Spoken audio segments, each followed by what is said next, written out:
you're ready.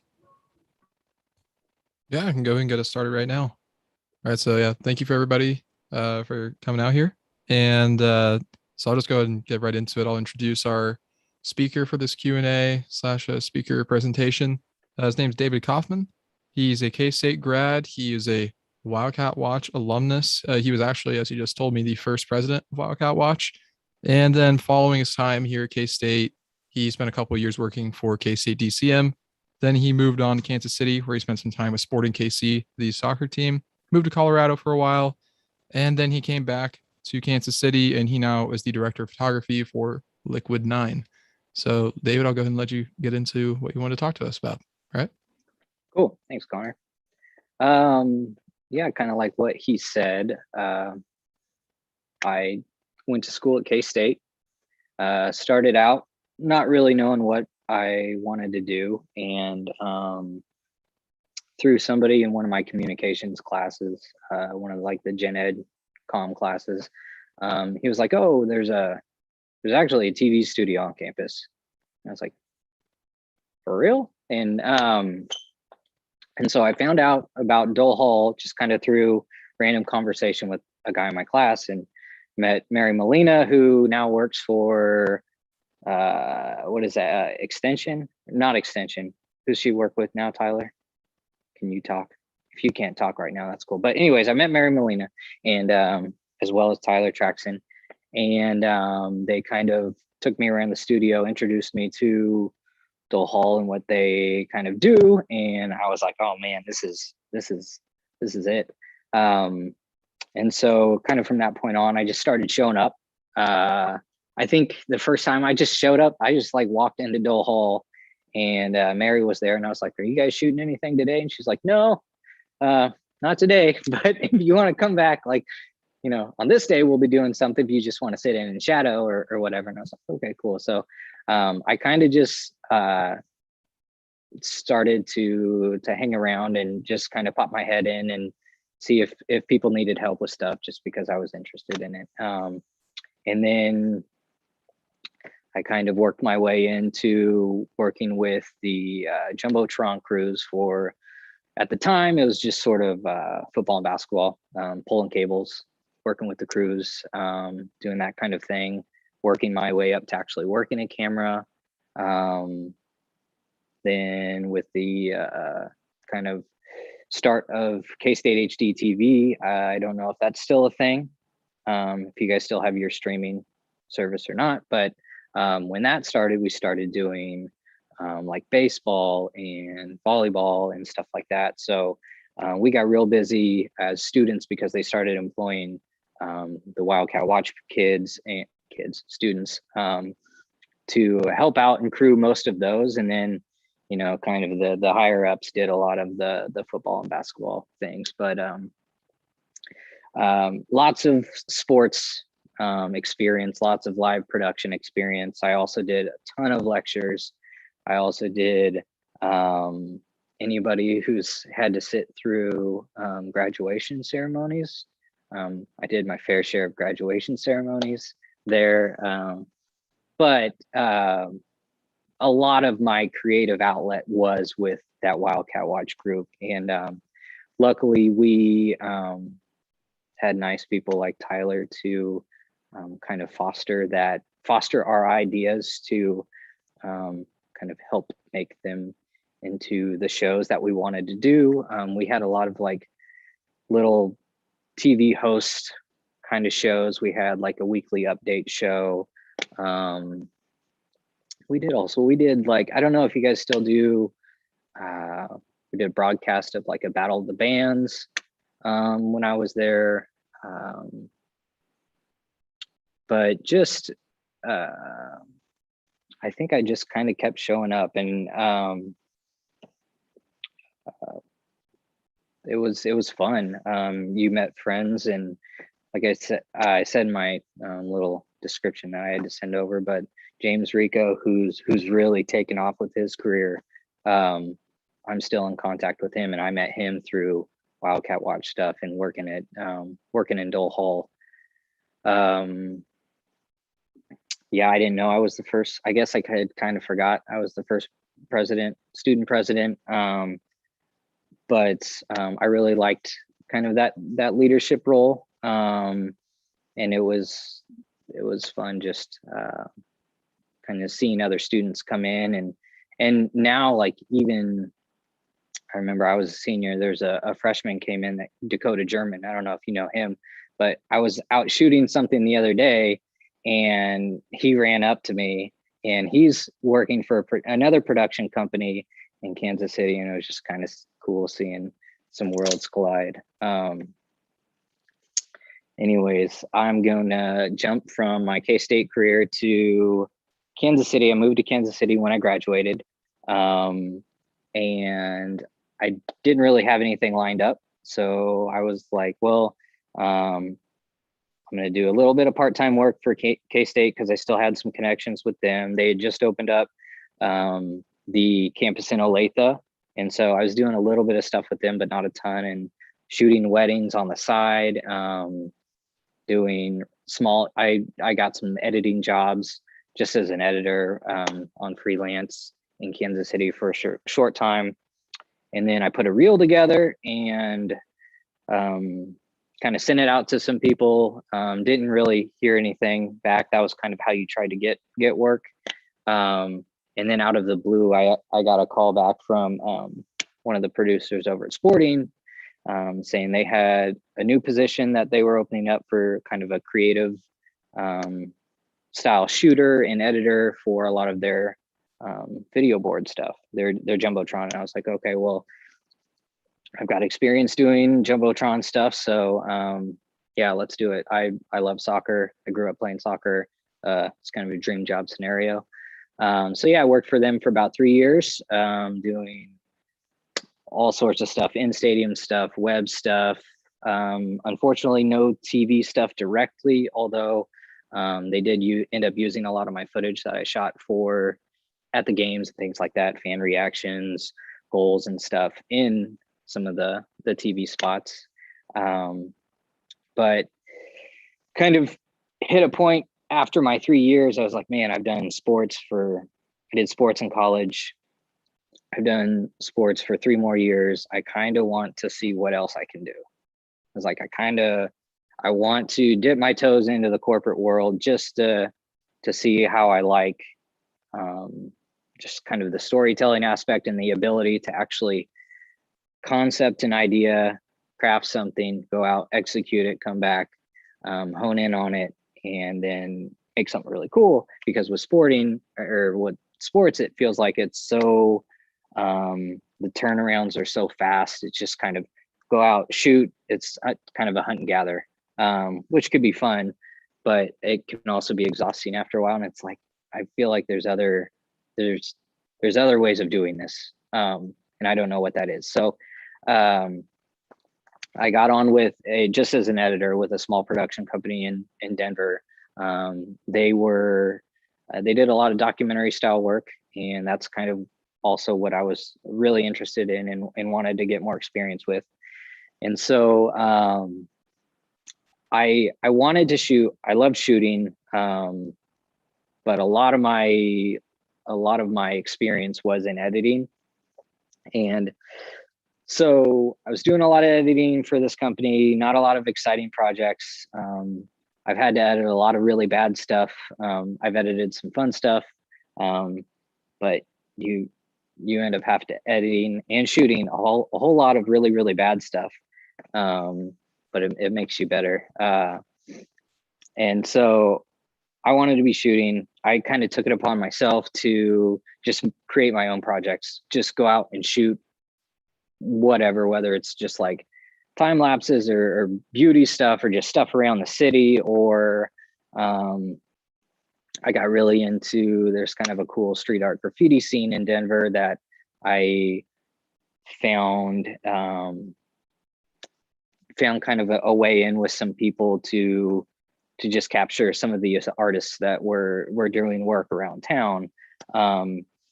And so my boss who I was working with started letting me shoot and edit some of our projects. And then he and I ended up becoming kind of a shooter editor duo, where we would run a lot of 2-camera jobs. I'd run second camera, and then I'd be lead editor, and then he would just focus on more of the DP director side.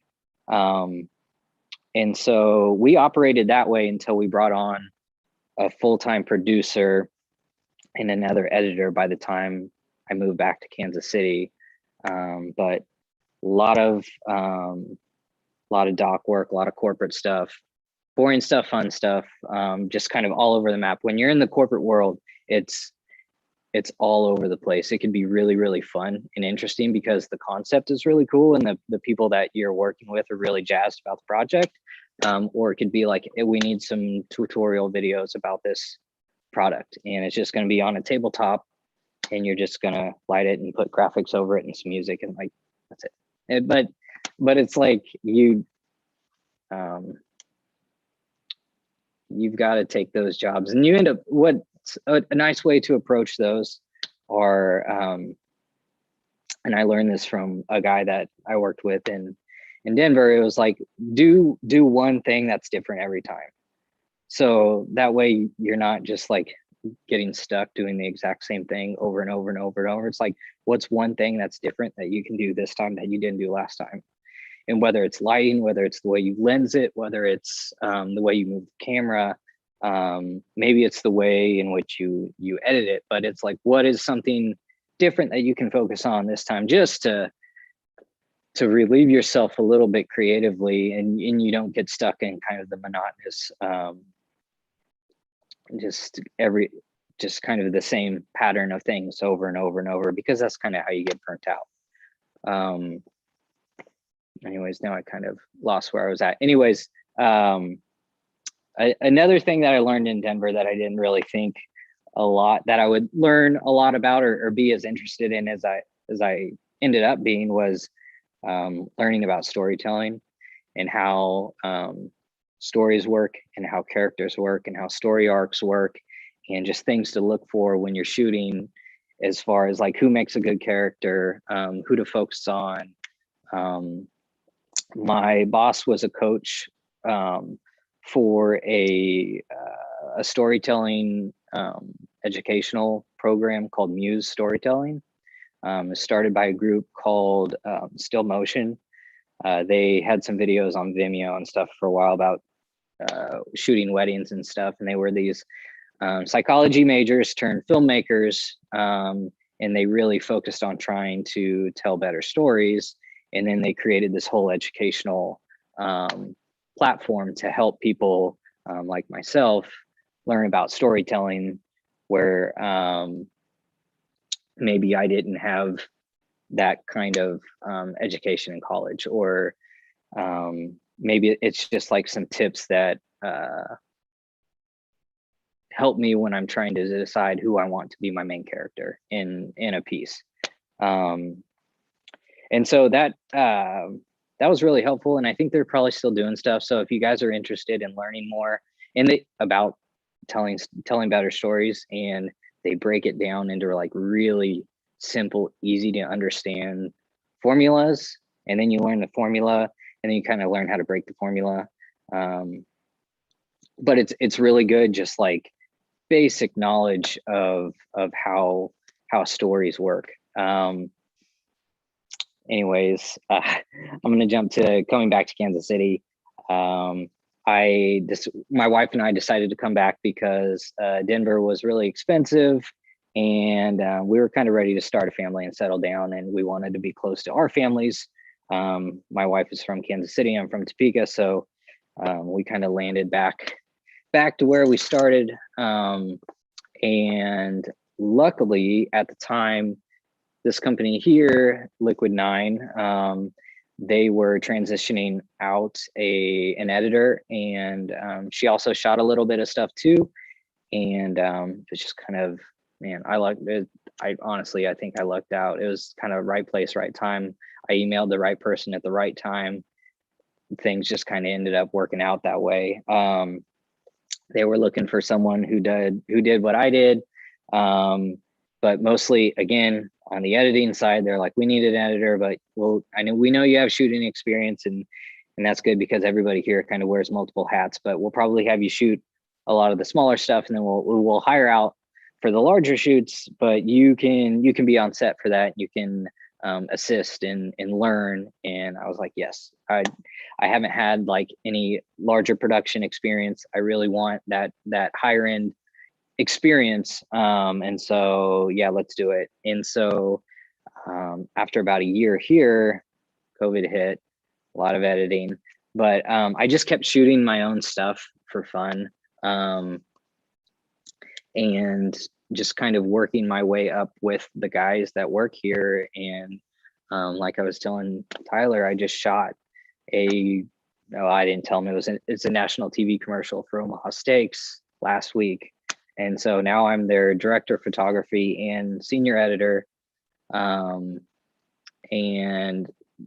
we're a production company, but also a kind of a small creative agency. Like I'm our senior editor and director of photography. We've got one other editor. We've got an editor animator. We've got another animator illustrator.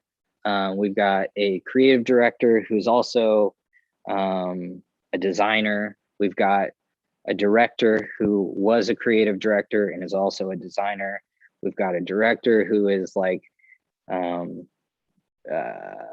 basically company manager. We've got producers who are also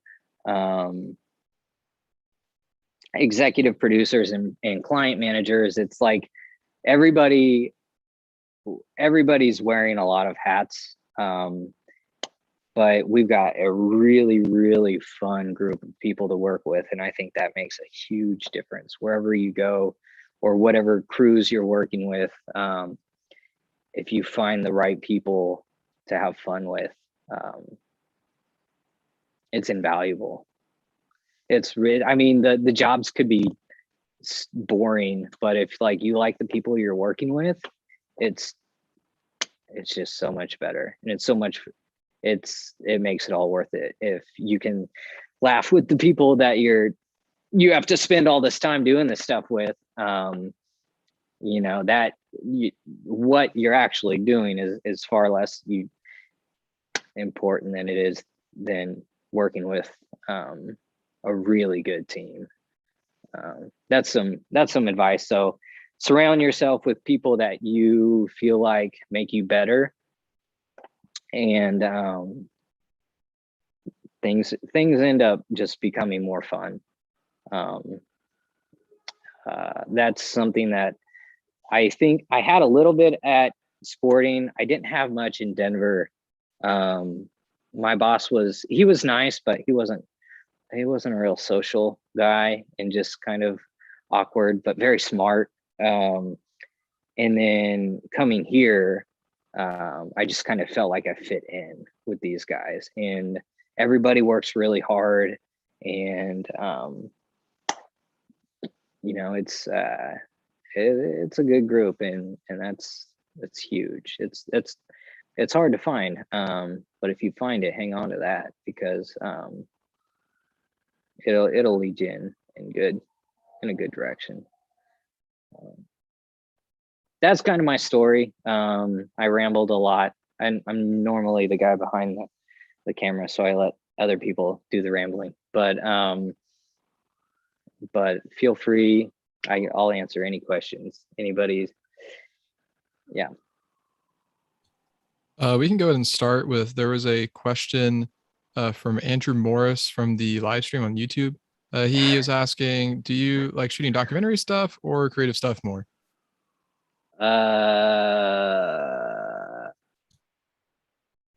Documentary stuff, because I end up making it creative. Yeah, I think I said this in like my description, but I've got a thing where I think people are really, really interesting, and usually far more interesting than a product. We have a lot to learn from each other, and so I think sharing stories with each other is like really, really powerful. And it's kind of like nothing else can do that. Like as human, it's a very human thing to share your thoughts and feelings with another person. And I think that's kind of why I like documentary work is it can be really powerful. Movies and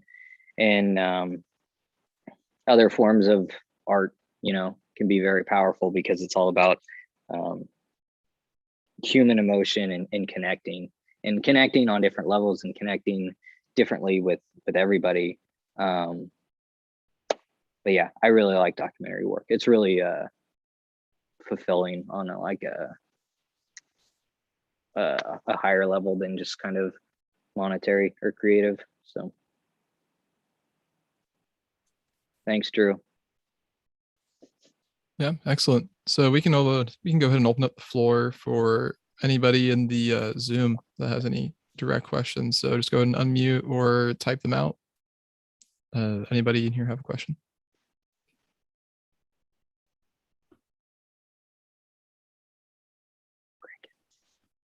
I can go ahead and start. One thing that we came up with was how often are you out there traveling for shoots? I guess maybe more so long distance. Like, are you spending more time in Kansas City, or are you going to be going long distance ever for anything? Sure.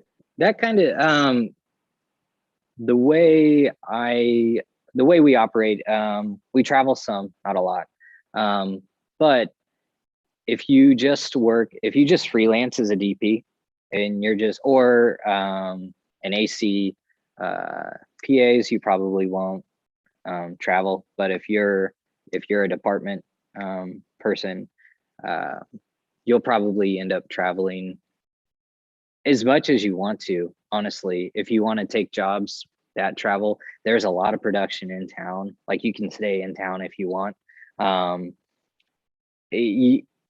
Traveling is kind of up to you. You can travel as much as you want to travel, because there is work that there are really talented groups in Kansas City that work almost, they don't do a ton of work in Kansas City because they're traveling and stuff. So it's kind of comes down to your own decision whether or not you want to travel or not, which is kind of cool. Like, I didn't want to travel a ton because I knew I was going to have, like, I've got a 50-month-old at home, and I wanted a job where I was still in the production world, but wanted to travel some, but not a lot. And that's kind of what I'm doing now. So I like it.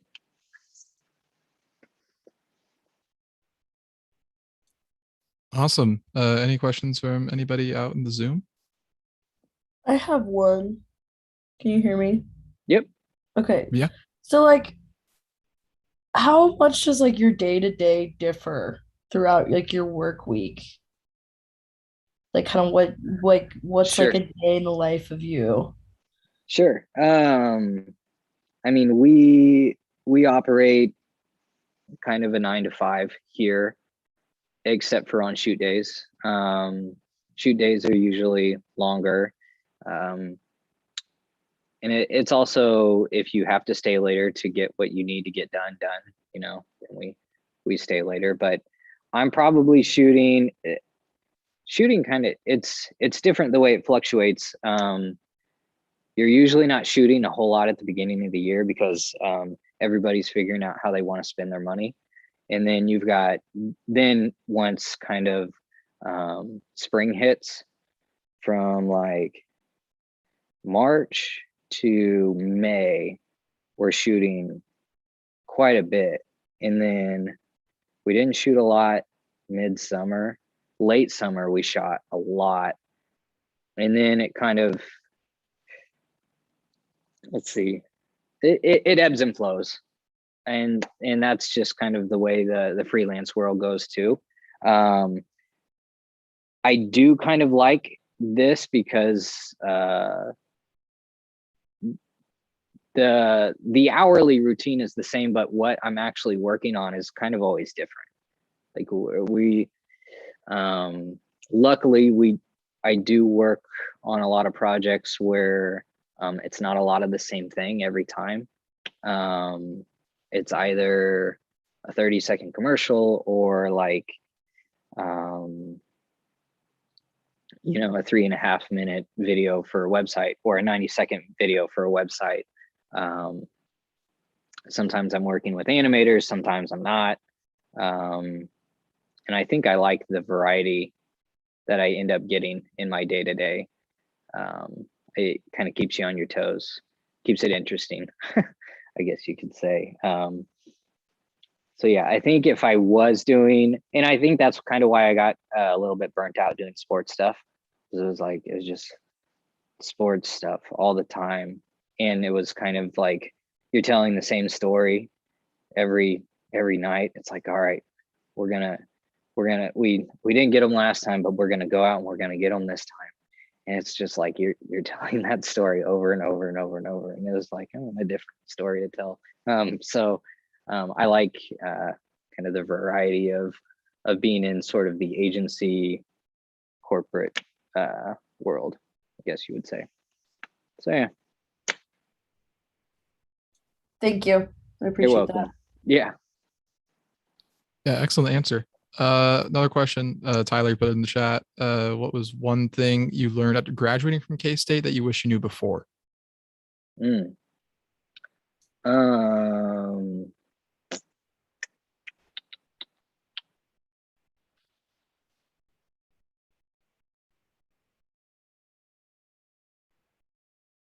So let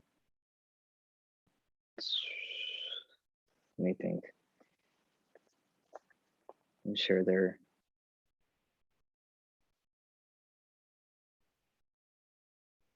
I think I had a bit of a belief that if I wanted to be doing kind of high level productions, because at one point in time, you know, I thought I was going to move to LA after graduating and just start trying to work into the commercial, like doing high level sports stuff, because that's what I was into. And then you know, maybe work my way into working on movies and things like that. I think what I would say is you don't, there's the outlet to do really fun production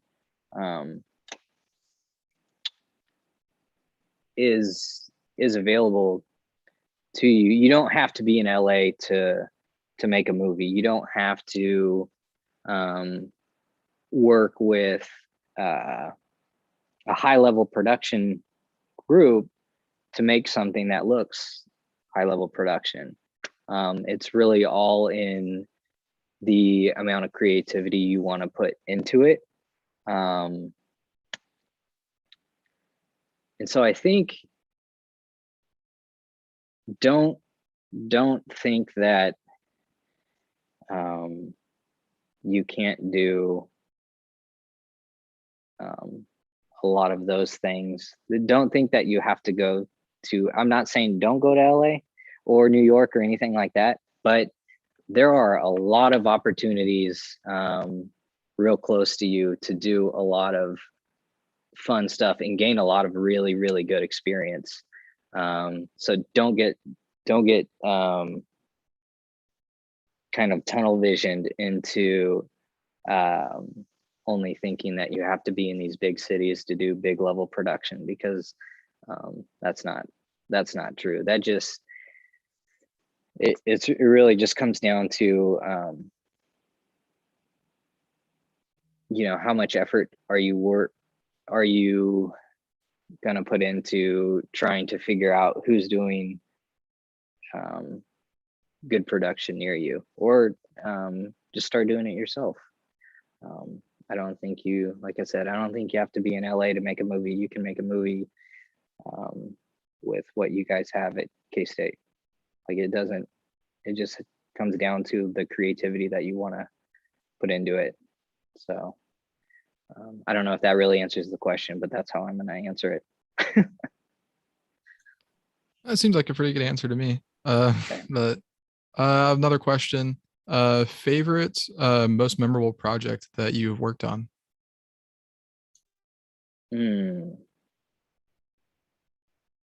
Like of all of my whole time. Okay. Yeah.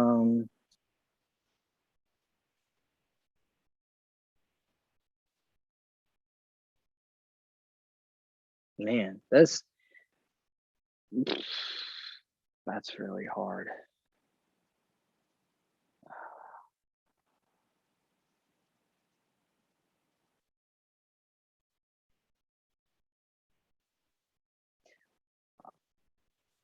Honestly, I think it was I did a little documentary with a guy who ended up becoming a pretty good friend of mine. He's an artist in Denver, and he does a lot of street art stuff. And um, I think that's probably one of my most memorable projects because it took place kind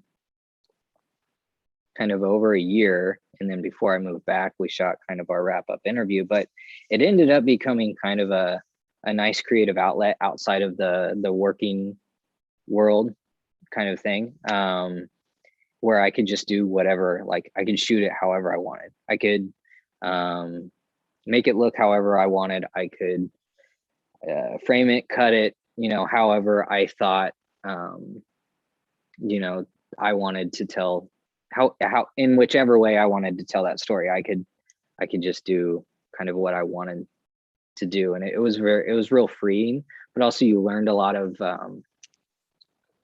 There's a good way to learn what your own kind of style is, and just kind of that project just kind of allowed me to sort of be myself and figure out what I like about what I do, um, and just kind of learn without any sort of deadline or any sort of um, restrictions, really.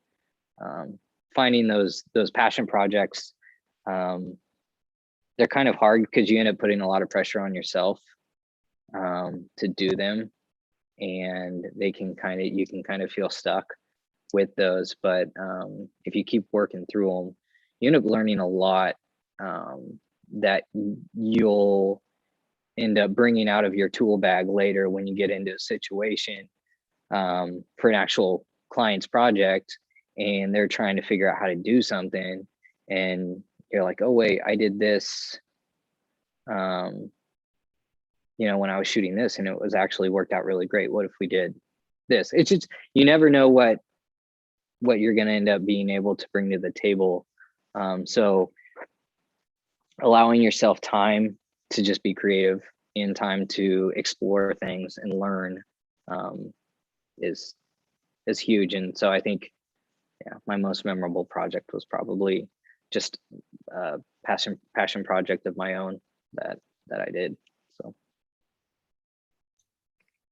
Awesome. We had another question from the live streams from Jeffrey Morris. What experiences would you tell Wildcat Watch students to get while they're at K-State?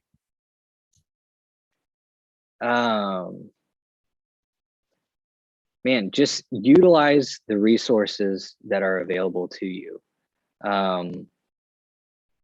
Just ask a lot of questions, figure out who's doing what on campus, because I guarantee you, you're gonna meet somebody, and you're gonna make some sort of connection. Maybe not directly to what you were searching for, but it may kind of launch you into another path that will get you there.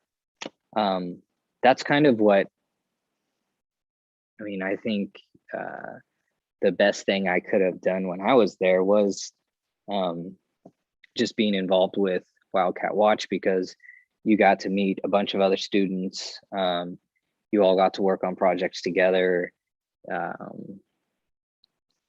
And you got you got to work with people like Tyler, with people like Robert. Is Ron still there? or John. Like the engineers, there's like these little tidbits of information that you're gonna pick up from time to time that you don't realize that you're gonna dig up and use later. And there's just there's more resources than you would think. And so just get involved. Just yeah, don't be afraid to get involved. Don't be afraid to just go do your own projects. I mean, for gosh sakes, you can, DaVinci Resolve is free. You can learn to edit for free. You can color, you can learn how to color. You can shoot something on your iPhone. It's not that expensive to find a used camera. Like the what you have available to you, it's really, it's as much as you want it to be, or as much as you want to make it be, if that makes any sense. So yeah, I would say just ask a lot of questions and try and meet people and figure out who's doing what. And just there's stuff out there. You just gotta go figure it out. So don't be afraid. Don't be afraid to go meet people, because I still am, but I'm gonna tell you not to. Very good advice. Anybody else in the Zoom have any questions that they wanted to ask? Can I ask a question? Yeah, go for it. Okay, cool. What do you guys edit on over at with like Wildcat Watch, and even in like the journalism school? Are you guys using Premiere? Yeah, we use Premiere. Okay, cool. And what do you guys get to shoot with, like camera wise? We use Canon C100s Okay. a lot of the time. Use some DSLRs occasionally. Yeah. We have a Sony FS7 that we used last week Sure. at a event that we did. It's a really nice camera, but Yeah, primarily it is. C100s. Dude, the C100 is great. Like that's such a good tool to learn. And like I said, if advice for you all, I would suggest learning DaVinci Resolve if you can. There's a whole lot of tutorials and stuff on YouTube. There's a guy named Kazi. He posts stuff all the time, but it's mostly all color. But advice from a professional, I kind of think Premiere is a good one. When I came to Liquid 9, they were a Final Cut X group, and so I had to learn Final Cut X. But now I'm like, oh man, I kind of wish I knew how to cut in Premiere, or cut in Resolve as well as color, because for one, it's free. If you just want you just download it and start learning. And I kind of think that that's kind of gonna be the next kind of program to learn. You know, it was Final Cut forever, and then Premiere kind of came up in the ranks, and we made the switch. And I mean, I think Final Cut X is really, really good for a lot of stuff too. Like, and it's it's $300, buy it once, get all the updates and stuff. And but yeah, I think if you have the time, I would say learn how to use Resolve, because that might be a question that comes up when you're interviewing. It's like, what are some programs you know how to use? And if you put Resolve on there, then they might perk up a little bit more, because it's becoming a really versatile program. So Awesome. Another question. What are you usually using when you're going on shoots? Like we said, we use the C100s. What cameras are you going to be using? We've got two Blackmagic Pocket 6Ks that we use for kind of run and gun stuff. I've kind of come to really like those. And then we have a red helium 8K that we use for our commercial production stuff. And there's quite a few of those in town. You know, you've got, I think there's two Arri LFs in town. And I mean, Arri LX is a pretty common one you'll see on a lot of commercial shoots. Arri and Red is kind of the two you'll see on the higher level productions here. And we're lucky enough we do have one. But when I first started, I mean, just 2 years ago, we had a C300, just the Mark I original edition, and they had two C100s. And I shot a bunch of really fun stuff with the C300 for sporting. Actually, sporting was one of our clients when I first got back, and that camera is great. And it's just, I also think that if you are operating whatever you're using, spend time with it, figure out how you like to work with it, because everybody kind of exposes a little bit differently, depending on taste and things like that, and just figure out how you want to make it work. I don't know. It took me like a year to figure out how I like to make the C300 work. So give yourself some time. Don't think it's just going to come after like a week of watching tutorials. Just go out there and keep shooting and keep working through it. So Awesome. Another thing that we were wondering when we went through your bio and everything, like we watched your reel and stuff, we, of course, we saw you're working at Liquid 9. One thing that came up that we didn't know the answer to was why the company's named Liquid 9. We're just wondering where the name comes from. I don't really know, to be honest. It's been around. They've been around for a while. They were a post house, and then they did production. The guys that now own the company bought it from the previous owners, and so I don't know. There's now like kind of a sister company to Liquid 9 called Faction, and they are more of a branding creative agency. So they help groups with either brand identity, website stuff.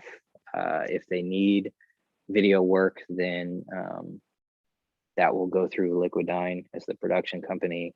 And so that's been kind of a bit of an evolution for the company to continue running. Is they've got this little offset kind of branding design agency, which kind of feeds work into Liquid 9, which is cool. So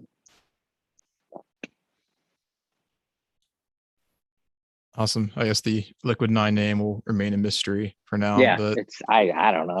I'll have to ask tomorrow.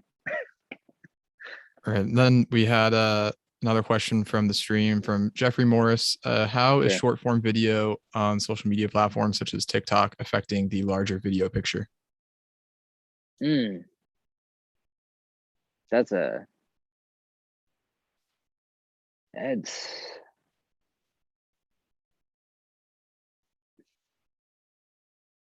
still like, we'll still push, I mean, to shoot like widescreen stuff. I think maybe what he's asking is like the way video is distributed potentially. I'm not a big TikTok person, but I know a lot of you youngsters are, and it's interesting because I feel like we're gonna get to a point where using like a phone to record video, seeing anything vertical is going to become, if it hasn't already, just as normal as horizontal video. So I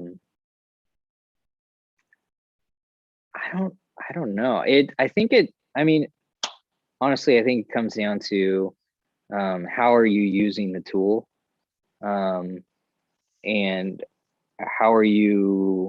what are you bringing to like the creative world that tool lives in. So are you doing something different than other people are doing, or are you doing think I don't know. It's just, I think it's just another tool that is just another avenue. I think a lot of short form stuff is just going to have to be able to adapt into a lot of different ways. I don't know. I don't really know how to answer that question, Jeff. Sorry. I think I don't know. Okay, well, I think that we're going to go ahead and call it there for the questions, Cool. unless anybody in the Zoom just had a pressing question. But if not, David's contact information is in the chat. So if you have a question that you'd like to reach out to him with, it is there. It's david.kaufman@liquid9.tv. So Tyler, did you have anything closing you wanted to say? Okay. David, Thank you very much, David. I've got one quick thing. Anybody looking for internships? It's not too early. It's not too late. You can reach out to me if you're looking to get some experience and you're maybe I know we can't offer paid internships, but if you live near the area and want some experience with a really fun team, reach out and yeah, go from there. So that's all I got. Thank you. Yeah, Yeah, thank you no very problem. much.